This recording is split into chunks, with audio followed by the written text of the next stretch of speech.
وملائكته يصلون على النبي يا أيها الذين آمنوا صلوا عليه وسلموا تسليما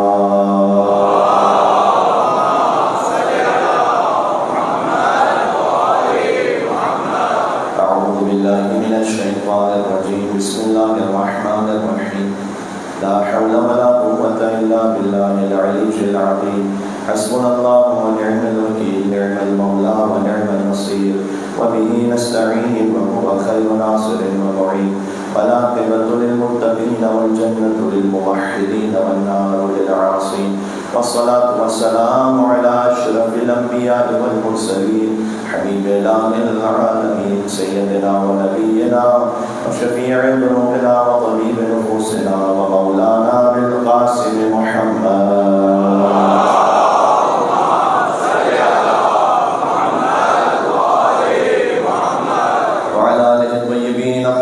المعصومين المرحومين المنتجبين المنتخبين الميامين سيما بقية الله في الأرضين الذين أظهر الله عنهم الرجس وطهرهم تطهيرا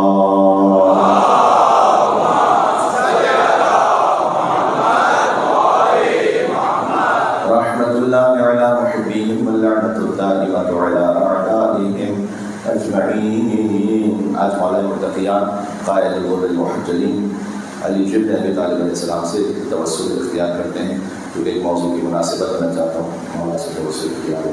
بسم اللہ الرحمن الرحیم یا الحسن یا امیر المؤمنین یا علی ابن ابی طالب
خدا شاہد ہے اس بات پر کہ جب آپ اس مجلس یا کسی بھی مجلس میں جہاں قرآن اور اہل بیت علیہ السلام کا ذکر ہو رہا تشریف لے جاتے ہیں وہ وقت گزر کر ختم نہیں ہو جاتا، وہ محفوظ ہو جاتا. اس پر آئے قرآنی بھی گواہ اور دلیل ہے، اور اس مسئلے کا تعلق فقط وقت سے نہیں بلکہ ہر وہ نعمت ہے کہ جو صراط مستقیم پر اللہ سبحانہ و تعالیٰ کی راہ میں استعمال ہو جائے. وہ نعمت بظاہر ختم ہو کر بھی ختم ہوتی نہیں، کہیں اور محفوظ ہو جاتی ہے. اللہ عز و جل نے سورہ النحل میں ارشاد فرمایا ہے ما عندکم ینفد وما عند اللہ باق. جو کچھ تمہارے پاس ہے ایک دن ختم ہو رہا ہے. وما عند اللہ باق، باق اسی باقی سے کہ جو تمہارے پاس اگر اللہ کو دے دیا تو جو اللہ کے پاس ہے وہ باقی رہے گا. جو ہم اللہ کی خدمت میں دے رہے ہیں وہ بھی اللہ ہی کا دیا ہوا. یہ وقت اللہ کا دیا تھا، یہ نفس اللہ کا دیا تھا، یہ جان اللہ کی دی. حضور مکرم سے ایک روایت ہے کہ گوشت ایک بڑی تعداد میں تھا. حضور نے اپنی ایک زوجہ سے کہا کہ آپ اسے تقسیم کر دیجیے. تو انہوں نے تقسیم کیا تو بعد میں حضور نے پوچھا کہ آپ نے یہ سارا تقسیم کر دیا مستحقین میں؟ تو انہوں نے جواب دیا کہ کچھ دے دیا ہے، کچھ رہ گیا ہے۔ تو حضور نے بڑا لطیف جملہ ارشاد فرمایا جو دے دیا ہے وہ رہ گیا ہے۔ بات واضح ہوئی آپ کے لیے؟ جو دے دیا ہے، حضور مکرم کے نام گرامی پر مل کے صلوات بھیجے محمد وعلیہ۔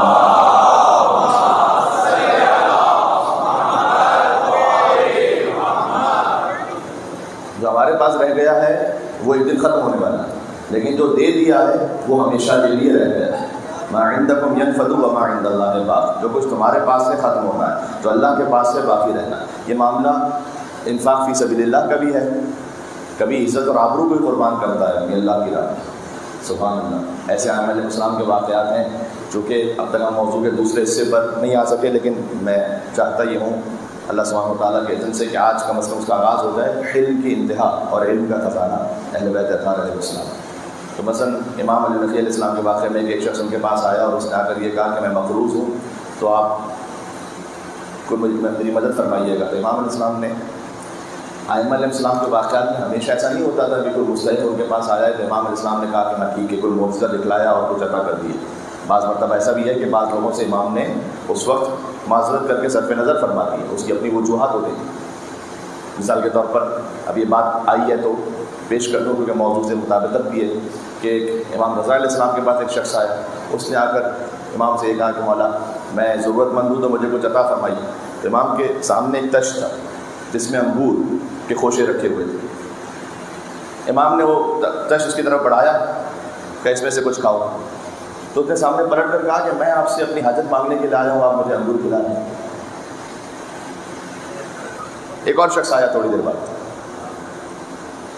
اس نے آ کر کہا کہ مولا میں آپ کی زیارت کے لیے آیا ہوں۔ امام نے کہا یہ انگور ہے، کچھ کھاؤ۔ اس نے ایک دانہ اس میں سے لیا اور کھا لیا۔ امام علیہ السلام نے فرمایا کہ یہ جو پورا تشت ہے یہ تم لے جاؤ۔ تو اس نے کہا کہ مولا میرے لیے تو ایک دانہ بھی بڑی سعادت تھی کہ امام علیہ السلام سے مجھے ملا، تو یہ پورا تشت جو آپ نے دیا ہے میں اسے تقسیم کروں گا اپنے خانوانے میں اور مومنین میں۔ امام علیہ السلام نے، ان کے غلام تھے ساتھ میں، امام نے اسے کہا کہ یہ انگور کے خوشے جس درخت کے ہیں وہ درخت اس کے نام پہ لکھ دو۔ اب وہ جو ضرورت مند ہے اصل وہ بیٹھا ہوا ہے، وہ دیکھ رہا ہے سارا۔ جگہ مولا اس سے بڑی کیا سعادت کی بات ہوگی کہ پورا درخت امام سے نصیب ہو جائے۔ امام نے کہا کہ وہ درخت جس باغ میں ہے وہ باغ پہ لکھ دو۔ اللہ علی جن موسیٰ رضا علیہ السلام، یہاں پر ایک صلوات دیجیے گا مولا کے نام پر۔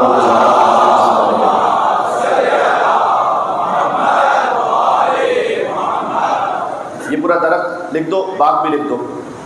اس کے بعد اس نے اور شکر بجا لے کر آیا۔ امام اسلام نے کہا کہ اس باغ کے ساتھ جو متصل باغ ہے وہ بھی لکھ دو، واقعہ چونکہ طولانی ہو جائے گا تو میں مختصر کروں۔ وہ جب چلا گیا تو جو دوسرا مستحق تھا جو پہلے آیا ہوا تھا، اس نے آگے کہا کہ اے فضلت رسول، میں نے وہ تو آپ کی خالی زیارت کے لیے آیا تو آپ نے اس کو پورے باغ دے دی۔ میں آپ سے آیا ہوں کہ واقعاً میں مستحق ہوں، میرے پاس نہیں ہے، بس کیجیے کہ میں آپ نے مجھے کچھ بھی نہیں دیا، یہ انگور دیے اس کے بعد پھر واپس لے لیا آپ۔ امام علیہ السلام نے کہا کہ اللہ سبحانہ وتعالیٰ نے کیا قرآن میں نہیں کہا لئن شکرتم لأزیدنکم ولئن کفرتم فإن عذابی لشدید، اگر شکر کرو گے تو نعمت بڑھا دوں گا۔ وہ امامت کا شکر کرتا رہا، میں اللہ کی جانب سے اس پر نعمت بڑھاتا رہا۔ تجھے قدر نہیں تھی، تجھے سمجھ رہا تھا کہ یہ انگور کا دانہ مل رہا ہے امام علیہ السلام سے، اس سے کیا ہو جائے گا۔ یہاں پر وہ جو قلیل ہے وہ بھی بہت کثیر ہے۔ یہاں پر کیونکہ علی نقطہ بائے بسم اللہ، ایک نقطہ کتنا کثیر ہے، سمٹے تو با کے نقطے کا عکاس ہے علی، اور پھیلے تو تابا سرحد والناس ہے علی۔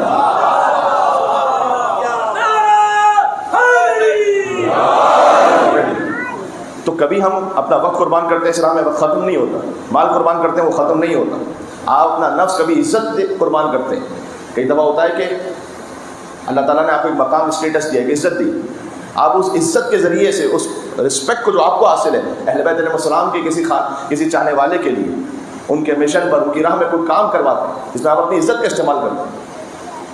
ائمہ علیہ السلام کا جو میں واقعہ امام علی نقی علیہ السلام کا کرنے لگا تھا، اس نے آگے کہا کہ مولا میں مقروض ہوں۔ امام نے کہا کہ اس وقت بظاہر نہیں ہے ہمارے پاس دینے کے لیے، لیکن سامرہ کا واقعہ ہے، ہم جائیں گے مسجد میں، کل آنا اور آ کر ایسے کہ جیسے میں نے تم سے قرض لیا ہو، آ کر مجھ سے سختی سے کہنا کہ اے علی النقی، وہ جو قرض مجھ سے لیا تھا وہ واپس کب کرو گے؟ اب یہ امام علیہ السلام ہم سے یہ کہا نہیں گیا، ہم سے یہ نہیں مانگا گیا، وہ عادتکم الاحسان وسجیتکم الکرم، اہل بیت آپ کی عادت میں احسان کرنا، آپ کی سرشت میں کرم کرنا۔ تو کہا مولا میں یہ نہیں کر سکتا، امام نے کہا ہم حکم دے رہے ہیں کرو۔ اور اگلے دن وہ آیا اور حکم امام نہیں تھا، تو پتہ نہیں کس طریقے سے بہرحال اس نے حکم امام ہی پر عمل کرتے ہوئے کہ آپ میرے مقروض ہیں، زمانہ ہو گیا آپ نے قرض ادا نہیں کیا۔ اچھا یہ خبر امام علیہ السلام جانتے ہیں اپنے علم غیب سے کہ اللہ سبحانہ وتعالیٰ نے عطا کیا کہ اس کے بعد ہوگا کیا۔ جیسے ہی یہ معاملہ ہوا تو متوکل، جو کہ اس وقت امام ابھی سامر آئے تھے، تو وہ یہ سوچ رہا تھا کہ کس طریقے سے ان پر کوئی احسان ہو جائے گا، تو متوکل کو لوگوں نے خبر دی کہ بھائی وہ علی نقی سے کوئی قرض مانگنے آیا ہے اور ان کے پاس تو ابھی کچھ لوٹانے کے لیے ہے نہیں۔ متوکل نے کہا کہ اچھا ایسا کرو کہ سرکاری خزانے سے 10,000 دینار بھیجواؤ۔ یہ تھا ایک ظالم سے جو اس کا حق نہیں ہے لے کر اسے دے دینا کہ جس کا حق ہے۔ تو یہ ہے اپنی عزت کا استعمال کرنا۔ ما عندکم ینفد وما عند اللہ باق، جو کچھ تمہارے پاس سے ختم ہونا ہے اللہ کو دے دیا، باقی رہنا ہے۔ یہ امام حسین علیہ السلام کے ذکر کی جو تاثیر ہے، اس میں ایک اہم بات، اس کو کہتے ہیں برکت۔ برکت کسے کہتے ہیں؟ برکت یعنی وہ کہ جس کا فیض کبھی ختم نہ ہو۔ علامہ طباطبائی نے لکھا ہے کہ برکت وہ شے ہے کہ جو بظاہر مختصر ہے لیکن فیض جاری ہے۔ اسی لیے بی بی فاطمہ سلام اللہ علیہ کے القاب میں سے، ان کے ناموں میں سے ہے مبارکہ۔ سیدہ سلام اللہ علیہ کے عصمت پر ایک جلی تر سلام دیجیے گا۔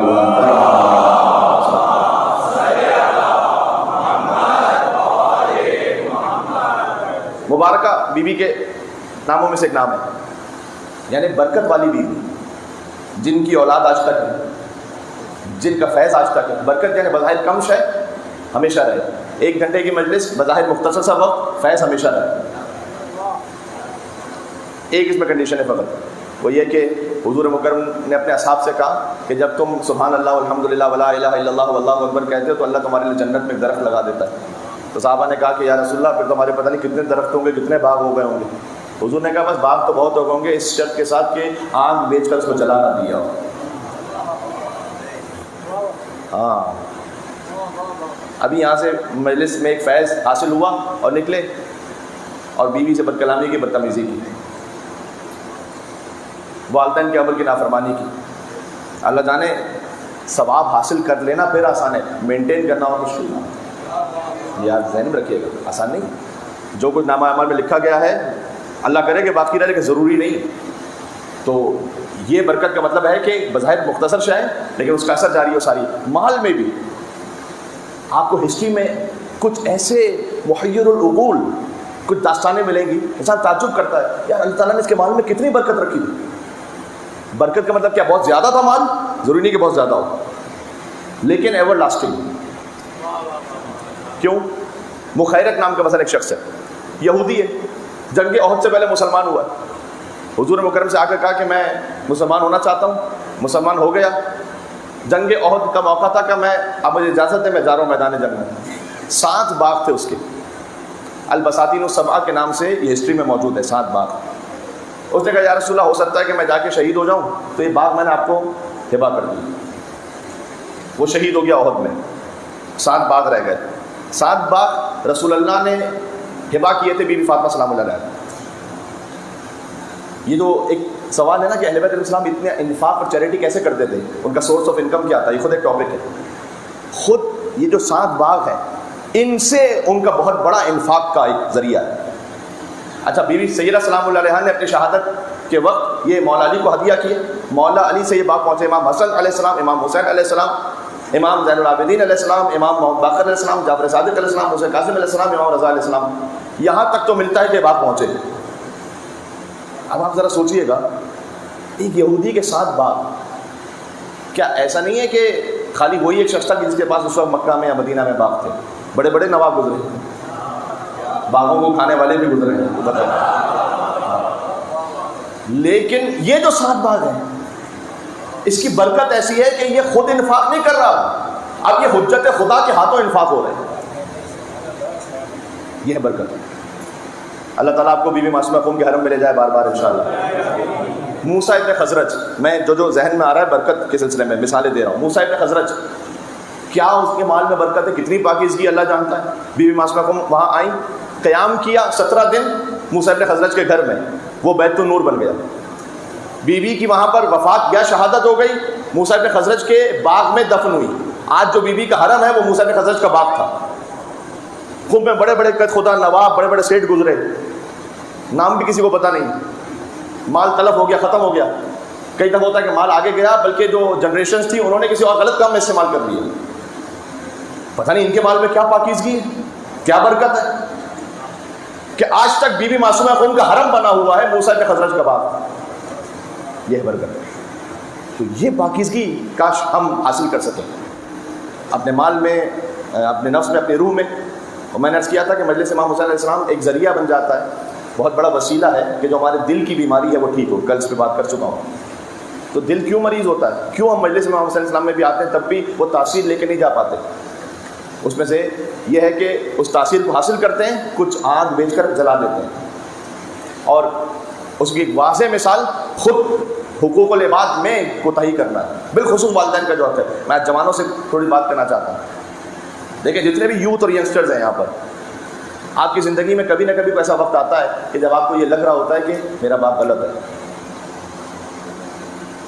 ایک مرتبہ ایک فلسفر اس نے ایک اچھا جملہ کہا کہ جب بچہ بڑا ہوتا ہے اور وہ اتنا بڑا ہونا کہ پھر اسے سمجھ میں آئے کہ میرا باپ صحیح تھا، تو اس وقت تک اللہ اس کو ایک بیٹا ایسا دے چکا ہوتا ہے. یہ سمجھنے اور کہنے والا کہ شاید یہ میرا باپ غلط ہے. یہ ایک سائیکل ہے. تو کبھی ایسا لگتا ہے کہ یہ بات غلط ہے. دیکھیں جہاں شریعت کا معاملہ ہے وہ الگ ہے. جہاں شریعت کی کھلی خلاف ورزی ہے اس میں بھی قرآن میں حکم ہے صاحب ہوا فی دنیا معروفہ، ان کے ساتھ نیکی کا سلوک کرنا، پیروی نہیں کرنا. قرآن کریم میں کیا ہے، ماں باپ کی اطاعت ایبسولوٹ نہیں ہے. وَإِن جَاهَدَاكَ عَلَىٰ أَن تُشْرِكَ بِي مَا لَيْسَ لَكَ بِهِ عِلْمٌ فَلَا تُطِعْهُمَا. اگر شرک کی طرف بلائیں، یعنی یہ کہ کوئی ایسا حکم ہے کہ جو اللہ سے دین کے مخالف ہے، فَلَا تُطِعْهُمَا، اطاعت نہیں کرنا. وَصَاحِبْهُمَا فِي الدُّنْيَا مَعْرُوفًا، لیکن سلوک نیکی کا کرنا. 3 چیزیں ایسی ہیں کہ جس میں امام نے حدیث میں فرمایا ہے کہ جہاں پر مذہب کی بھی قید نہیں ہے. ایک ہے ماں باپ کا احترام، مذہب کی قید نہیں ہے. دوسرا قرض کی ادائیگی. لون لیا ہے میں نے کافر سے، اب میں کہوں یار کافر ہے تو اللہ ہی کو نہیں مانتا، تو میں تو اللہ کو مانتا ہوں تو میرا تو زیادہ حق بنتا ہے. لے وہ ہڑپ کر دینا. امام نے کہا اگر تم نے کسی سے قرض لیا ہے، یہاں پر مذہب کا معاملہ نہیں ہے، واپس کرو. تیسرا فرمایا ادائے امانت. کسی نے امانت رکھوائی ہے. کتنے ہی ایسے لوگ ہیں مومنین آپس میں بعد میں آگے شکوا کرتے ہیں کہ مولانا ایک ساتھ کام کا آغاز کیا تھا، وہ ایک ساتھ تھے، پتہ نہیں آتے تو ہیں بڑے مجلسوں میں لیکن زیارتوں پہ بھی ہر سال جاتے ہیں. لیکن مولانا وہ جو ہمارا مال نہیں دے رہے واپس. امام نے کہا کہ مذہب کی قید نہیں ہے. امام زین العابدین اسلام نے فرمایا کہ اگر میرے بابا کا قاتل اپنی تلوار میرے پاس بطور امانت رکھوائے تو اس امانت میں بھی میں خیانت نہیں کروں گا. ہم نے بعض مرتبہ دین کو بہت معمولی سمجھ لیا، مذاق سمجھ لیا. ذرا غور سمجھیے گا. تو فرمایا کہ اگر وہ شرک کی طرف بلائیں، اطاعت نہیں کرنا، نیک سلوک کرنا. یہاں پر میں آپ کی بیدار سماعتوں کی نظر ایک جملہ کر دوں. مطلق اطاعت ہے نا، ایبسولوٹ اوبیڈینس، وہ صرف معصوم کی ہے. ٹھیک ہے، جہاں ایبسولوٹ انفیلیبلٹی ہے. اس لیے والدین کی اطاعت میں ہے کہ کرو اطاعت، اگر وہ شرک کی طرف بلائیں تو نہ کرنا. مجھے آپ پوری تاریخ اسلام میں کوئی ایک حدیث مولا کائنات کی فضیلت پر جو رسول اللہ نے بیان کی ہو، اس میں بتلائیے کہ رسول اللہ نے اگر کہہ کے بیان کی. یہ میں نے کیا کہا؟ میں آپ کے لیے مثال دیتا ہوں تو آپ تھوڑا سا. رسول اللہ نے یہ نہیں کہا کہ اگر میرے بعد کوئی مولا ہوتا. اوروں کے پاس ایسی حدیثیں ہیں، نہیں پہنچی آپ تک تو پھر ٹھیک ہے. اگر میرے بعد کوئی مولا ہوتا تو علی ہوتا، یہ نہیں کہا. تھوڑے تھوڑے سے پہنچ گئے. وہ غدیر کا میسج ہے کہ جن تک پہنچ گئی یہ بات ان تک بعد میں پہنچاتے، جن تک نہیں پہنچی. اب ساری باتیں تو میں یہاں سے کہہ نہیں سکتا. اگر میرے بعد کوئی مولا ہوتا تو علی ہوتا، یہ نہیں کہا. اگر نہیں ہے یہاں، جس کا میں مولا اس کا علی مولا ہے، ختم. حضور نے یہ نہیں کہا کہ اگر کل علم دوں گا تو اس کو دوں گا، نہ، علی کو علم دوں گا. یہ نہیں فرمایا کہ اگر کوئی شہر علم کا دروازہ ہوتا تو علی ہوتا. علی کے معاملے میں حضور مکرم کے یہاں اگر مگر چونکہ چنانچہ ایسے ویسے کیسے ہے ہی نہیں.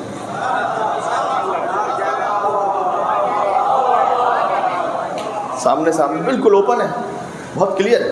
صحیح. اس لیے میں تمام مسلمانوں سے دستبردہ ہو کے ایک بات کہتا ہوں کہ اب تو اتنا ظلم ہونے لگا. دیکھیں میں بنی امیہ سے اوپر کی بات اس وقت نہیں کر رہا، وہ میں یہاں سے کرنا نہیں چاہتا بابوچو، لیکن یہ تو کتنا بڑا ظلم ہو گیا کہ آپ میں سے بعض علماء نما افراد اٹھیں اور وہ حاکم شام کو نعوذ باللہ مولا علی کے ساتھ اور برابر کرنے کی کوشش کریں. میں تو کہتا ہوں اس پر برطانیہ سنت کو احتجاج کرنا چاہیے.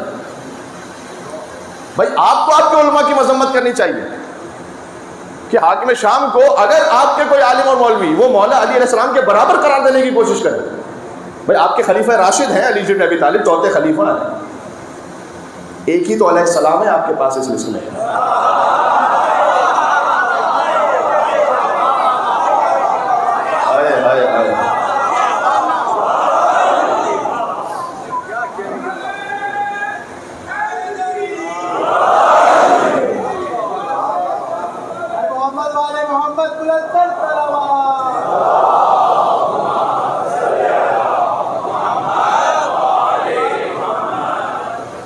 ایک ہی تو علیہ السلام ہے لسٹ میں. اس علیہ السلام کو بھی کسی ایسے سے ملا دیں آپ، تو یہ تو آپ کو خود سوچنا چاہیے. مولا علی علیہ السلام کے لیے رسول اللہ نے کوئی فضل اگر مگر کہہ کے بیان نہیں کی. تو میں کہنا چاہ رہا ہوں کہ والدین کی اطاعت کے لیے ہے اگر، لیکن اگر یہاں دین کا معاملہ نہیں ہے کہ والدین آپ سے مثلا کہہ رہے ہیں بلکہ داڑھی نہ رکھو. فرض کیجئے کہ بعض مائیں کہتی ہیں رشتوں کے لیے کہ بھائی حجاب نہ کرو، یا حجاب کرو تو پورا حجاب نہ کرو، اتنا گاڑا حجاب نہ کرو، جو بھی لفظ کہہ لیں آپ، اس میں بات نہیں مانی جا سکتی، شریعت کا حکم. لیکن اس کے علاوہ آپ کو لگتا ہے بزنس کا معاملہ ہے، فیملی کا معاملہ ہے، کوئی اور بات ہے جس میں یہ میرے بابا ٹھیک نہیں، کاش اگر اطاعت اور رسپیکٹ میں اس وقت تھوڑا سا صبر کر لیں. ہاں، اس کا نتیجہ، اس کے آثار جانتے کیا ہے؟ واقعاً ہم یہ سمجھ ہوتے ہیں کہ میری زندگی کے معاملات کو میں خود چلا رہا ہوں. وہ اللہ عز و جل قل اللہم مالک الملک تؤتی الملک من تشاء وتنزع الملک ممن تشاء وتعز من تشاء وتذل من تشاء بيدك الخير انك على كل شيء قدير تولج الليل في النهار وتولج النهار في الليل وتخرج الحي من الميت وتخرج الميت من الحي وترزق من تشاء بغير حساب. تو جسے چاہتا ہے ملک دیتا ہے، تو جسے چاہتا ہے عزت دیتا ہے، تو جسے چاہتا ہے ذلت دیتا ہے. یہ ہمارا کچھ وقت کے لیے صبر کر لینا، یہ اوبیڈینس، یہ تسلیم. اللہ جانے زندگی کن کن موقعوں پر اللہ سبحانہ و تعالیٰ کن کن بلاؤں اور آفتوں کو آپ سے دور کر دے. فقط دنیا کو باطنی نگاہ سے نہیں دیکھیں. تو میں بالخصوص یگسٹر سے کہہ رہا ہوں، ایک میٹافور میں نے پڑھا تھا ایک جگہ. اب میٹافور وہی ہوتا ہے کہ جو کوئی ٹرو سٹوری نہیں ہے لیکن ایک کہاوت ہے بات کو سمجھانے کے لیے. پینسل اور ربڑ، اس کا آپس میں مکالمہ. میں نے کہا نا مثال ہے بات سمجھانے کے لیے. تو ایک مرتبہ پینسل نے ربڑ سے یہ کہا کہ میں جو بھی لکھ رہی ہوتی ہوں اسے تم مٹاتے ہو اگر میری غلطی کوئی ہو جائے تو مجھے یہ بڑا تکلیف ہوتی ہے کہ یہ جو تم مٹانے کا جو عمل ہے اس میں تم بھی اپنا ایک حصہ کھو دیتے ہو. ربڑ کم ہوتا رہتا ہے. تو آہستہ آہستہ میری غلطیوں کو ٹھیک کرتے کرتے تم ختم ہوتے رہتے ہو.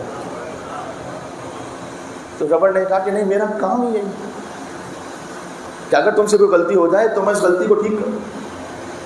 اس سے میرا ایک وجود کا حصہ ختم ہو جاتا ہے لیکن میرا کام یہ.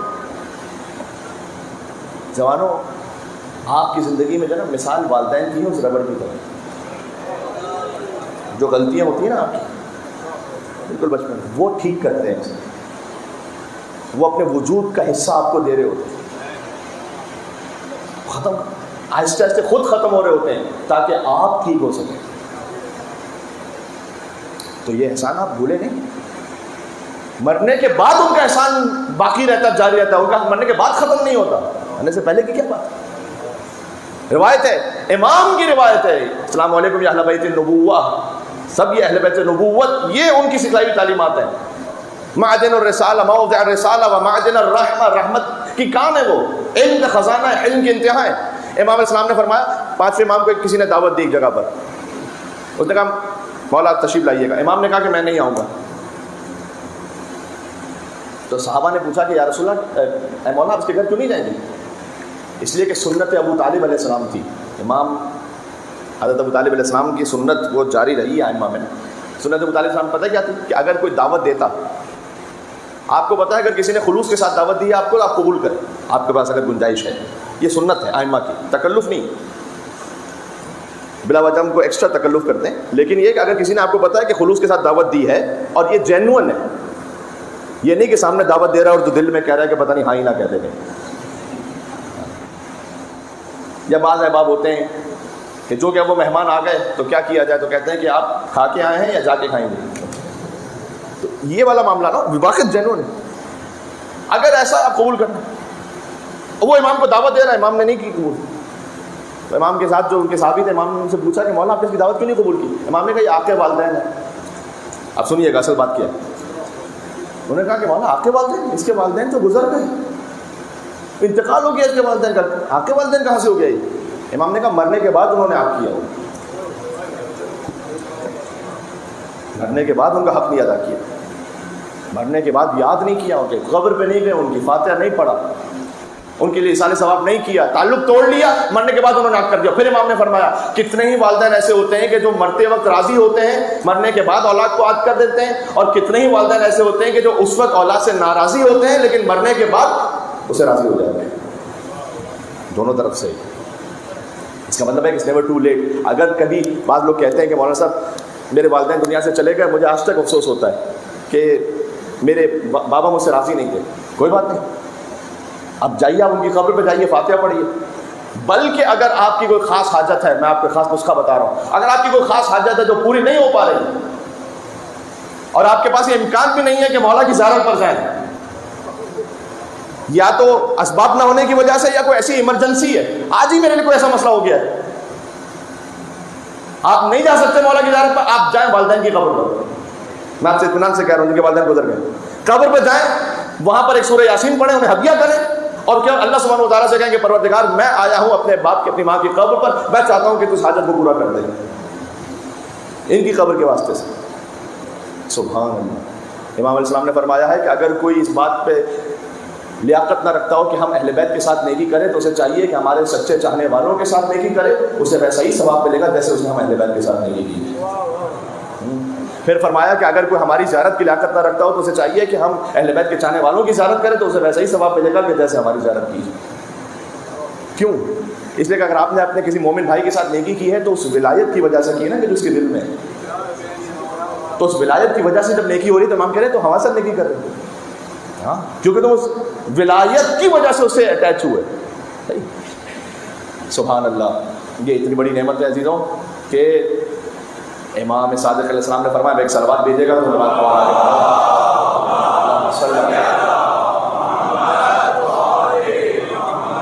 صادق علیہ محمد نے فرمایا ہے کہ ولایتی لعلی احب الی من ولادتی منہ, میرا اپنے جد علی کی ولایت پر ہونا مجھے زیادہ عزیز ہے علی کی اولاد میں ہونے سے.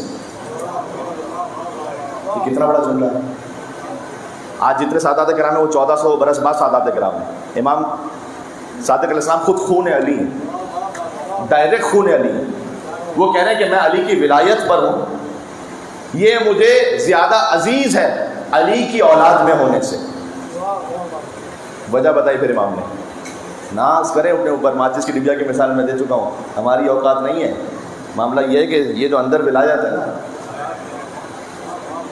اس لیے کہ شیعتنا خلقوا من فاضل طینتنا, مولانا نے فرمایا کہ ہمارے شیعہ ہماری بچی ہوئی طینت ہی سے تو خلق ہوئے, آپ میں اہل بیت کی طینت موجود ہے.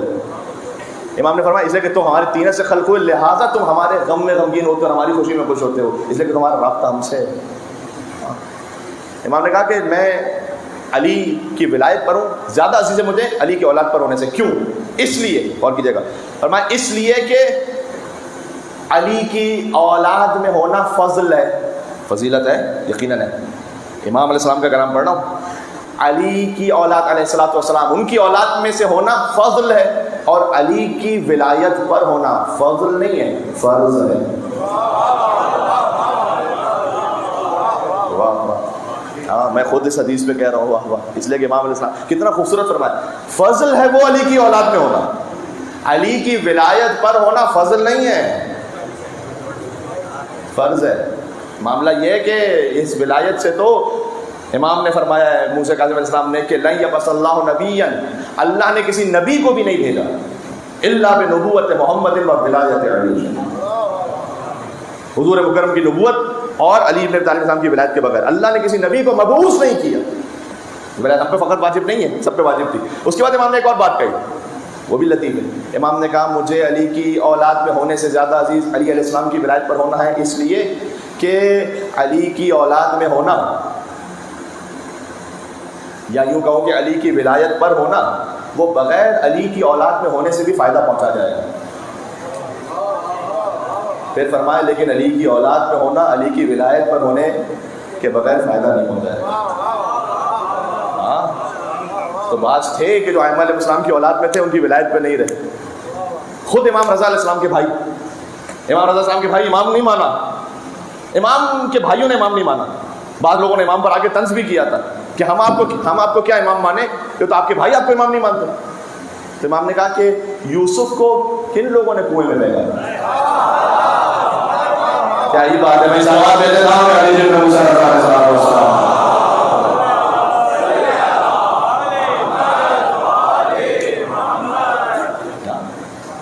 تو وہ نہیں مان رہے تو برادران یوسف کی طرح ہیں۔ تو بعض تھے امام کی اولاد میں سے نہیں مانتے ولایت، ان میں سے بعض کو خود شوق تھا کہ ہم بن جائیں امام۔ ہاں حسد خطرناک بات ہے، ہوس دنیا کی خطرناک ہے۔ امام کے بھائی ہوتے ہوئے عبداللہ ابن موسیٰ امام رضا کے بھائی ہیں، کیونکہ امام موسیٰ کاظم کی اولاد میں، یہ الگ الگ ماؤں سے ہوتے تھے، یہ الگ بات ہے۔ یہ ایک پوری داستان ہے کہ ائمہ علیہ السلام نے جو ازدواج کی ہیں ان میں سے بعض ماؤں سے کچھ ایسی اولادیں بھی ہوئیں کہ جو غیر صالح تھیں۔ حضرت نوح علیہ السلام کا بیٹا بھی ماں کی وجہ سے۔ اچھا یہ دونوں طرف سے مثالیں ہیں، کوئی ایسا نہ ہو کہ بعد میں آپ جا کے گھر میں لیکچر کریں گے تو بچہ بگڑا ہوا تمہاری وجہ سے بگڑا ہوا، مولانا نے کہا تھا۔ دونوں طرف سے مثال ہے۔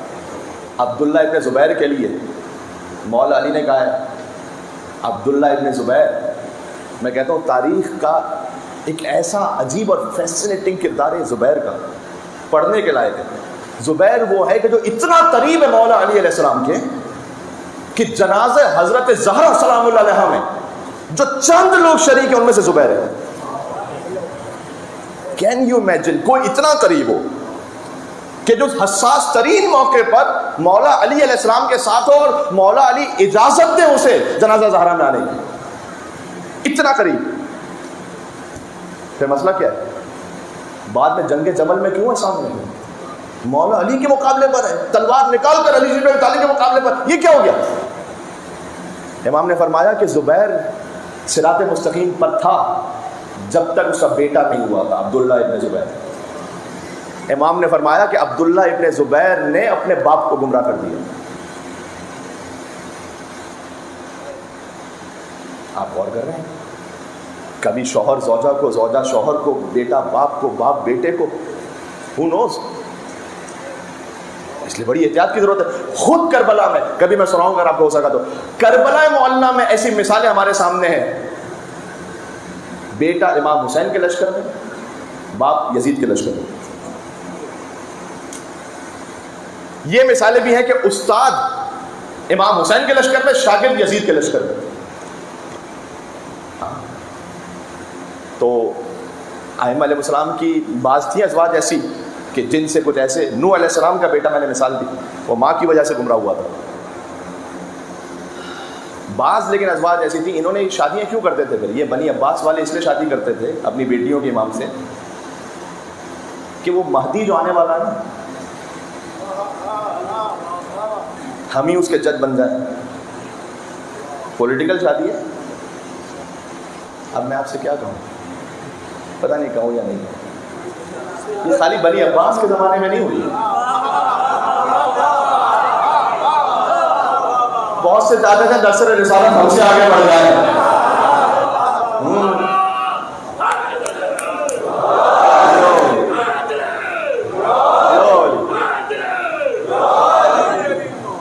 چاہ رہے تھے نسل رسالت ہم سے آگے بڑھے. اب میں مثال وہاں کی دیتا ہوں، آپ سمجھیں. ام فضل مامون کی بیٹی شادی ہوئی امام محمد تقی علیہ السلام سے. مامون یہ چاہ رہا ہے کہ جو مہدی آگے آنے والے ہیں ہم ان کے نانا کہلائیں. اللہ نے اسی لیے لا ولد رکھا. امام محمد تقی علیہ السلام کی ساری اولادیں، امام ہادی علیہ السلام، موسیٰ مبرکہ، زینب بنت امام محمد تقی علیہ السلام، یہ ساری اولادیں. یہ بی بی سمانہ ہے مغربیہ سے. رسول اللہ کی اولاد بی بی خدیجہ الکبریٰ سلام اللہ علیہا. بی بی خدیجہ کو یہ شرف عطا ہوا جس سے اللہ جو شرف عطا کرتا ہے. نسل رسالت ان سے آگے بڑھی، ان کی بیٹی سے آگے بڑھی. تطہیر خدیجہ کے لیے اور کہوں کیا، بیدار ہو کے سن لیجیے گا. جس گھر میں رہی اس کے افراد بھی معصوم. تطہیر خدیجہ کے لیے اور کہوں کیا، بالکل موضوع کی مناسبت سے دو مصرے ہیں. جس گھر میں رہی اس کے افراد بھی معصوم. اور یہ سارے زمانے میں خدیجہ کا شرف ہے، یہ سارے زمانے میں خدیجہ کا شرف ہے کہ اولاد بھی معصوم ہے، داماد بھی معصوم ہے.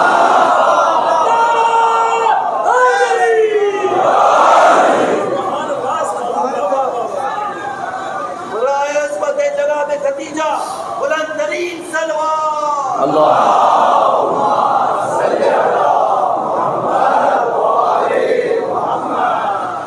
تو انسان راہ راست سے کیوں ہٹتا ہے؟ کبھی حسد ہے، بھائیوں سے حسد ہے، اس کے پاس یہ کیوں ہے جو میرے پاس نہیں ہے، جلن ہے. ایک ہے تو رشک. آپ بھی دعا کریں، محنت کریں. اللہ سبحانہ و تعالیٰ نے تقسیم کا ایک معاملہ رکھا ہے. ہو سکتا ہے کسی کو کم ہو ظاہری طور پر، اس سے اللہ سبحانہ و تعالیٰ نے شاید کچھ اور عطا کیا ہو، اس کا حافظہ اچھا ہو، اس کا اخلاق اچھا ہو، اس کا کوئی عمل اچھا ہو. یا ہو سکتا ہے کہ اللہ عز و جل اگر اس نے شکر کیا تو نسلوں میں کمپنسیٹ کر دے. یہ ہے، ایسی مثالیں ہیں. کسی کی نسل کو بگڑ جائے، کسی کی نسل ایمان پر رہ جائے، ممکن ہے. تو تھوڑا غریب رہ جانا بہتر ہے، نسل ایمان پر رہے تو کوئی برا سودا تو نہیں ہے. ٹھیک ہے، تو کوشش آپ ضرور کیجئے اللہ سبحانہ و تعالیٰ کی راہ میں انشاءاللہ آگے بڑھنے کے لیے، اور اس کی راہ میں حلال طریقے سے کمائیے، کوئی بات نہیں. لیکن نہ ہو حسد نہ کیجیے. اب حسد ہے امام رضا علیہ السلام کے بھائیوں کو کہ یہ کیوں امام. جب امام رضا علیہ السلام کی شہادت ہو گئی، اب امام محمد تقی علیہ السلام ہیں 8 برس کے. یہ نقطے پہ آج میں روکوں گا بات، کل یہاں سے شروع کریں گے بات. ٹرننگ پوائنٹ ہے شیعت میں. یہ کم بیان ہوتا ہے. امام رضا علیہ السلام نے فرمایا ہے، کیونکہ 47 ایئرس کے ہو گئے تھے، کوئی اولاد نہیں تھی امام رضا کی. اچھا، امام رضا کی ایک ہی اولاد ہے، امام محمد تقی. جتنے بھی رضوی سادات ہیں نا، در حقیقت وہ تقوی سادات ہیں. کیونکہ امام رضا علیہ السلام کی اولاد فقط امام محمد تقی سے ہی آگے بڑھی بس. تو امام محمد تقی کی جو اولادیں ہوئیں وہ رضوی کہلائیں، تقوی نہیں. کیوں؟ اس لیے کہ امام رضا علیہ السلام کو 47 ایئرس کے ہو گئے. ابتر کا تانا دیتے ہیں لوگ، جو رسول اللہ کو تانا دیتے تھے کہ آپ کی تو کوئی اولاد ہی نہیں بچی، کہ آپ کی تو کوئی اولاد ہی نہیں ہے، آپ کی تو نسل امامت آگے نہیں بڑھے گی. قیامہ واقفیہ نے آ کر امام رضا علیہ السلام سے کہا، یہ بتلائیے گا کہ کیا ایک وقت میں 2 امام ہو سکتے ہیں؟ امام نے کہا نہیں، ایک ہی ہوگا. کہا اگر 2 ہو جائیں تو امام نے کہا ایک صامت ہوگا، ایک ناطق ہوگا. تو اس نے کہا کہ صامت تو قرآن ہے لیکن ناطق آپ نہیں ہیں، نعوذ باللہ، اس لیے کہ آپ کی کوئی اولاد ہی نہیں. تو اگر آپ امام ہوتے تو کوئی اولاد ہوتی کہ آپ کے بعد کا بیٹا امام ہوگا. امام نے فرمایا کہ کیا تمہیں مستقبل کی خبر ہے؟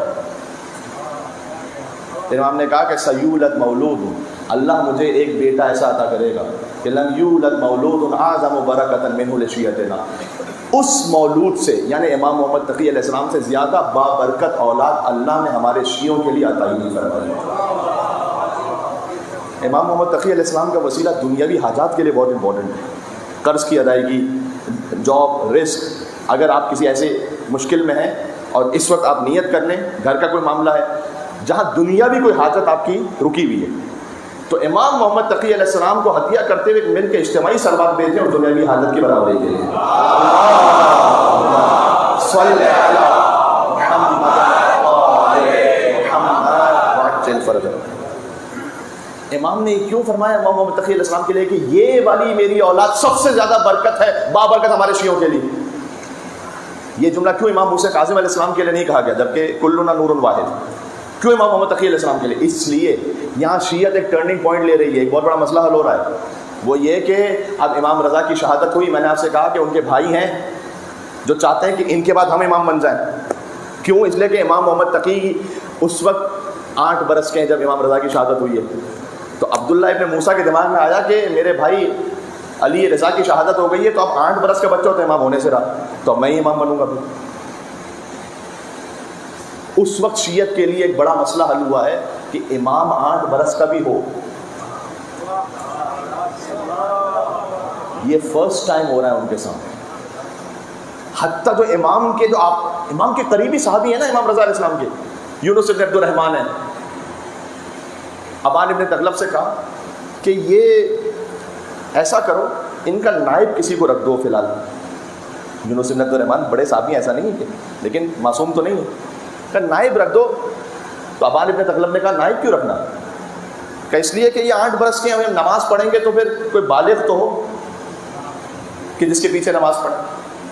تو ابان ابن تغلب نے شیعہ امامت کے معاملے میں جو اسٹرانگ شیعہ تھے وہ ایسے سخت ہوتے تھے، اب ہے کہ وہ پکڑا گریبان سے. یونس بن عبد الرحمن کو کہا یبن الفاعلہ، اس کا ترجمہ میں ممبر سے نہیں کروں گا اس لیے کہ بہت برا ہے، سیدھا سیدھا اسٹریٹ کہو فلانی کے بیٹے امر امامت ہم کب سے تعین کرنے لگے؟ یہ ہم کب سے متعین کرنے لگے؟ ہاں دیکھا کہ لیکن 8 برس کے ہیں کہ اگر اللہ کی طرف سے امام ہے تو 8 برس کا ہے تب بھی امام ہے، اگر اللہ کی طرف سے نہیں ہے تو 100 برس کا بوڑھا بھی ہو تب بھی امام نہیں ہے. یہ بات کرو اللہ کی طرف سے ہے یا نہیں. جب امام محمد تقی علیہ السلام کی امامت کا زمانہ شروع ہوا اس وقت شیعت کے لیے معاملہ حل ہوا. امام نے کہا بابرکت امام سب سے زیادہ. شیعت کے لیے اس وقت ہی حل ہوا کہ 8 برس کا بچہ بھی اگر اللہ کے حکم سے تو امام ہو سکتا ہے. اور پھر امام علیہ السلام نے اس وقت خطبہ دیا. میں یہاں پر اپنے موضوع سے ربط دیتے ہوئے ختم کر رہا ہوں بات کو. 8 برس کے ایک بچے نے خطبہ دیا، بچے ہیں بظاہر لیکن امام ہیں. امام نے پہلے تو یہ فرمایا کہ اللہ نے قرآن میں نہیں کہا وَآتَيْنَاهُ الْحُكْمَ صَبِيًّا، اللہ تعالیٰ نے یحییٰ علیہ السلام کو بچپن میں نبوت عطا کی، اور عیسیٰ علیہ السلام کو انی عبداللہ آتانی الکتاب وجعلنی نبیّا، میں اللہ کا بندہ اس نے مجھے کتاب عطا کی، نبی بنایا. سورہ مریم کی آیت ہے. علی لیکن فخر عیسیٰ ہے. ایک جملہ سنے آیا پھر جاؤں گا مسائل پہ. حضرت عیسیٰ علیہ السلام نے کیا کہا؟ میں اللہ کا بندہ ہوں، اس نے مجھے کتاب عطا کی ہے.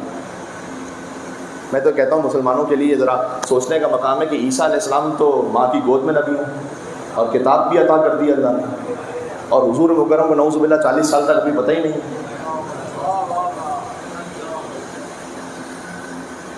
حضرت عیسیٰ علیہ السلام نے کہا مجھے کتاب عطا کی ہے.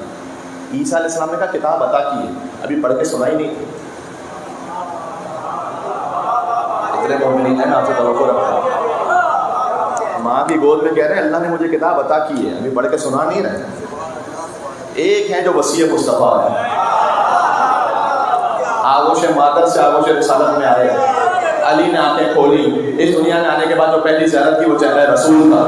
حضور نے کہا یا علی خصصتنی بالنظر وخصصتک بالعلم، اے علی آپ نے پہلی نگاہ سے مجھے مخصوص کیا اور میں نے اپنے سارے علم سے آپ کو مخصوص کیا.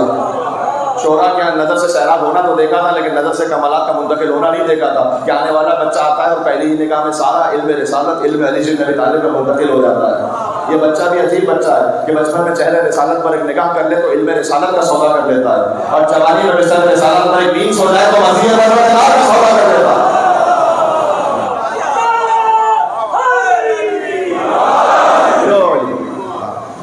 سبحان اللہ. ہم تو پھر انہی کو امام مانیں گے کہ جو بچپن میں قرآن پڑھ رہا ہو. ہاں ہم انہیں نہیں اپنا رہبر امام مان سکتے کہ جو یہ کہیں بعد میں کہ کاش میں انسان ہی نہ ہوتا.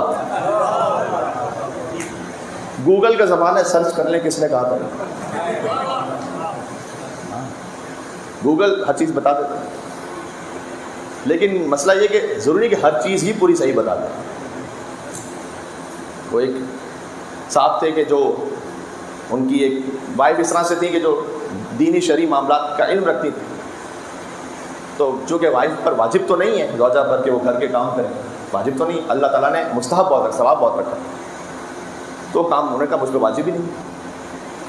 اب گھر کا نظام نہیں چل رہا تو پریشان ہو گئے، تو آئے مولانا صاحب کے پاس اور آگے کہا کہ مولانا صاحب میں تو بڑا پریشان ہو گیا ہوں. تو مولانا صاحب نے کہا کہ ٹھیک ہے، وہ صحیح تو کہہ رہی ہیں کہ واجب نہیں ہے، لیکن آپ کو اللہ تعالیٰ نے حق دیا کہ آپ ایک اور ازدواج کر سکتے ہیں، تو آپ ان سے کہہ سکتے ہیں. تو انہوں نے جا کر کہا یہ، تو جیسے انہوں نے کہا تو معاملہ ٹھیک ہو گیا. تو نیچے لکھا ہوا تھا کہ کبھی مولانا صاحب کے پاس بھی آ کے بیٹھ جایا کیجیے، ہر بات گوگل سرچ نہیں ہوتی ہے، کچھ باتیں مولوی حضرات بھی زیادہ بہتر بتا سکتے ہیں. تو جی ہم ایسے کوئی امام نہیں مان سکتے جو یہ کہے کہ کاش میں انسان ہی نہ ہوتا، بلکہ میں گھاس پھوس ہوتا، یا میں گوشتبند ہوتا جسے ذبح کیا جاتا اور جس کا گوشت پکایا جاتا اور کوئی انسان اسے کھا لیتا اور فضلے کی صورت میں باہر نکل آتا. ہم نے اسے امام مانا کہ جس نے کعبے میں آغوش مادر سے آغوش رسالت میں قرآن کی تلاوت کی، اور جس نے وقت آخر مسجد میں کہا فزت ورب الکعبہ، کعبے کے رب کی قسم علی کامیاب ہو گیا. یہ ہمارا امام ہے. کوئی مثال ہے تو پھر لے آئے، نہیں لیکن نہیں ہو سکتی، اس لیے کہ ایک لیبنیز رائٹر ہیں اور یا ایک مصری رائٹر ہیں، انہوں نے لکھی یہ کتاب مولا علی علیہ السلام پر، اہل سنت ہے، کہتے ہیں علی نسخۃ مفردہ، علی وہ نسخہ ہے کہ جس کی کاپی نہیں ہے.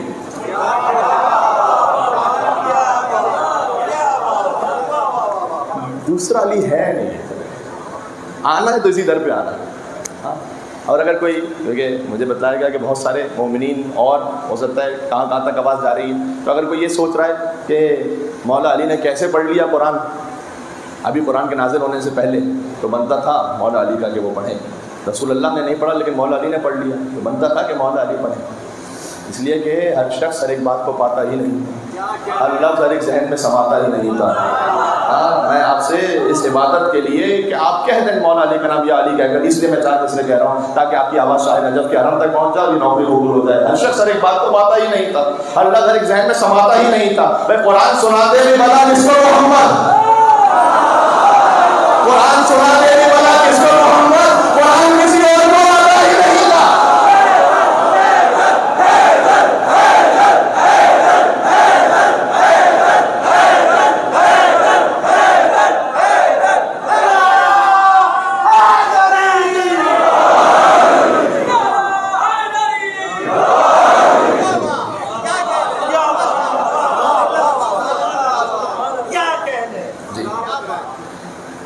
کوئی یہ کہنے کی جرت نہ کرے، کوئی مسلمان، کوئی عالم بڑے سے بڑا کوئی، یہ گستاخی ہے کہ نعوذ باللہ کہا جائے کہ رسول ہم جیسا. فقط کہا جا سکتا ہے کہ علی رسول جیسا،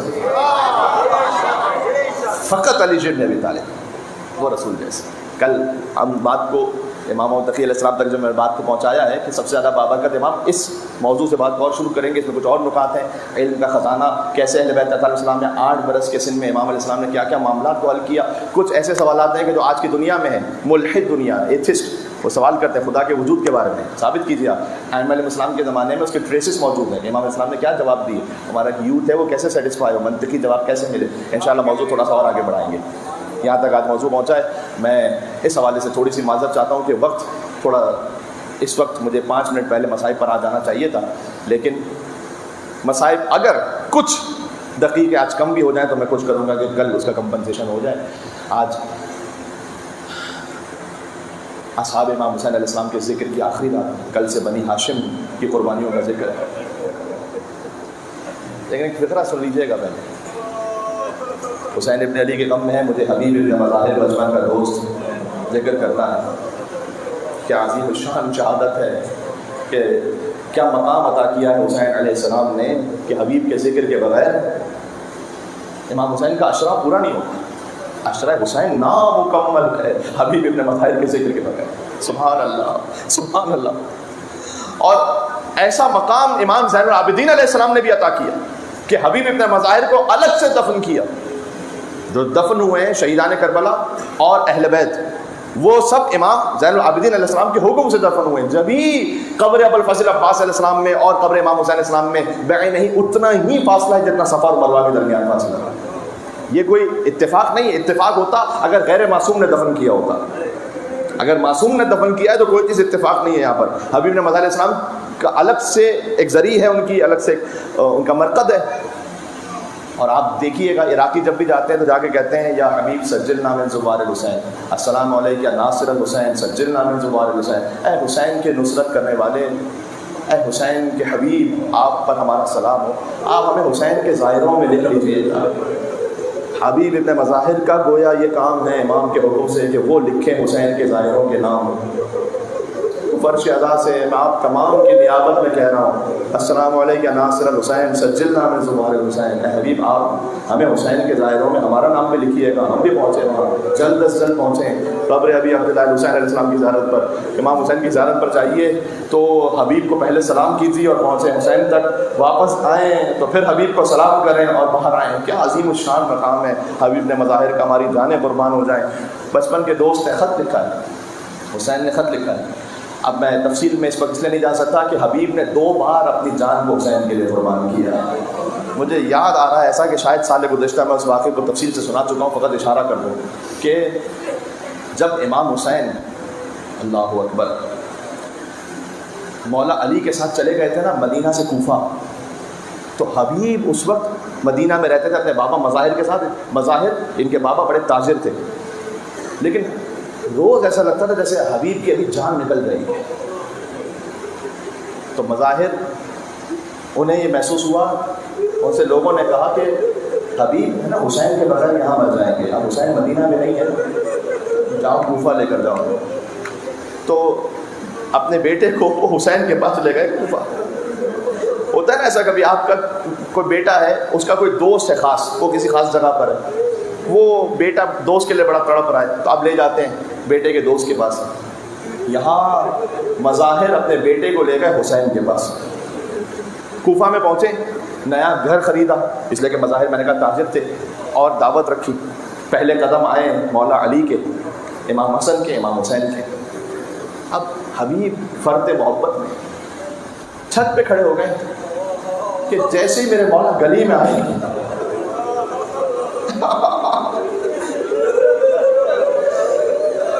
ایسا عالم ہے کہ شوق زیارت میں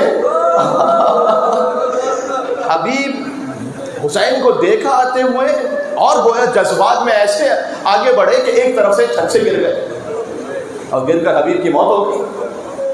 مظاہر اب آ رہے ہیں دور سے امام حسین مولا علی امام حسن علیہ السلام. دیکھیں علم امامت سے جانتے ہیں بات، یہاں پر علم امامت کی نہیں ہے بات، یہاں عشق کی ہو رہی ہے. یہاں حبیب کو فوراً مظاہر کی بھی کیا شان ہے، باپ ایسا ہو تو بیٹا شہید کربلا میں سے ہوتا ہے. کہا میرے مولا میرے مہمان ہیں، ابھی میں اپنے غم کا ذکر نہیں کروں گا. حبیب کا لاشا ایک طرف رکھ دیا.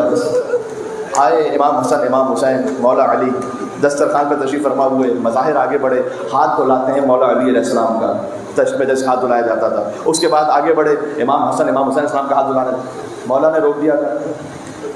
یہ امام ضرور ہیں لیکن ادب کا تقاضا یہ ہے کہ آپ نہیں، آپ بزرگ ہیں، آپ کا بیٹا حبیب آئے حسین کا ہاتھ دھلانے. کہا مولا وہ میں سعادت حاصل کر لیتا ہوں. کہا نہیں نہیں بلاؤ حبیب کو. مولا تو جانتے ہیں. کہنا پڑا مظاہر کو کہ مولا وہ حبیب ہے نا، وہ شوق مودت میں حسین کی خاطر چھت سے گر کر مر گئے ہیں. گویا حسین پہنچے حبیب ابن مظاہر کے پاس اور آ کر اللہ جانے کیا کہا، میں نے نہیں دیکھا روایت میں، لیکن آپ اس حالت سے کیفیت سے سمجھ سکتے ہیں نا کہ حسین نے کہا ہوگا کہ حبیب کہاں چھوڑ کر چلے گئے، مجھے ضرورت ہے حبیب تمہاری کربلا میں، میرا چہا تیرے بغیر نام مکمل ہے. آگے پلٹ گئے حبیب، بس اس نے خدا سے حبیب نے آ کے گولی کہا السلام علیکم یا رسول اللہ. مولا میں آ گیا. یہ حبیب کی محبت ہے حسین سے، کیا کہنا اس محبت کا. لہذا حسین نے خط لکھا ہے، بس وقت ہو رہا ہے. حسین علیہ السلام نے خط لکھا ہے اور خط کا متن یہ ہے کہ اے حبیب تم ہماری قرابت کو جانتے ہو رسول اللہ سے، تو میں اس وقت دشمنوں میں گر گیا ہوں. آپ کی صدائیں بلند ہوگی، میں ایک فقرہ کہتا ہوں. میں اس وقت دشمنوں میں گر گیا ہوں، حبیب ہو سکے تو مدد کو پہنچو، اور میں ویسے تو زحمت نہ دیتا لیکن میرے ساتھ علی اور فاطمہ کی بیٹیاں موجود ہیں، حبیب اگر ہو سکے تو مدد کو پہنچو. حبیب گئے، قاصد گیا، حبیب کے لیے کھانا کھا رہے تھے، دق الباب ہوا، لقمہ گلوگیر ہوا.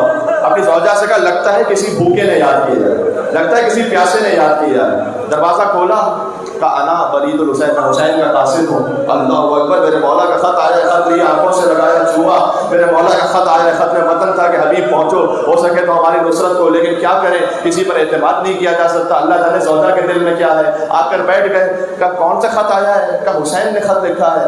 کہا کیا لکھا ہے؟ کہا مجھے بلا رہے ہیں. کہا کیا ارادہ ہے؟ کہا سوچ رہا ہوں جاؤں یا نہ جاؤں. زوجہ اپنے زیورات لے کر آئی، حبیب کے سامنے رکھی. کہا حبیب یہ تم پہن دو، میں جا رہی ہوں. نواز رسول کی مدد